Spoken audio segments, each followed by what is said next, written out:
Hello everyone, আসসালামু আলাইকুম। তো আমি তোমাদের সাথে শেয়ার করব আমি স্কুল চলার দিনগুলোতে কিভাবে খাই এবং কিভাবে থাকি।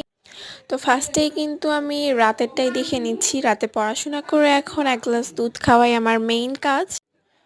প্রতিদিন রাতে কিন্তু আমি ভাত খাই না, খাই শুধু দুধ। এই দেখো সকাল হয়ে গেছে। সকালে কিন্তু খেয়ে নিয়েছিলাম আমি কাজু বাদাম আর কিশমিশ। স্কুল থাকার কারণে তোমাদেরকে সেটা দেখাতে পারিনি। আমি স্কুল থেকে এসে কিন্তু তেহারি খাচ্ছিলাম, কারণ আম্মু তেহারি রান্না করছিল। তো এরপর দেখো রাত আবার আমার দুধ খাওয়ার পালা চলে আসলো। তো আমি কিন্তু এখন এক গ্লাস এর হাফ পরিমাণ দুধ নিয়ে নিচ্ছি।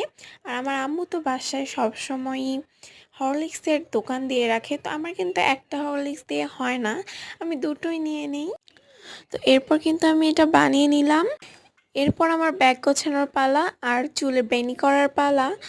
বাট ব্যাগ গোছানো শেষ করে দেখি আমার চুল ভিজা। সো আমি একটু চুলটা শুকাচ্ছিলাম। আর দেখো আমি হাতে কিন্তু মেহেদিও দিয়েছিলাম। আমার হাতে সিম্পল ডিজাইনগুলোই বেশি ভালো লাগে আমার কাছে। এই দেখো তোমাদেরকে আমার চুলটাও দেখিয়ে দিলাম, ভিজা ছিল। এই দেখো বলতে বলতে আবার সকাল হয়ে গেছে। সকালে আবার খেয়ে নিয়েছিলাম কাজু কিশমিশ। So by.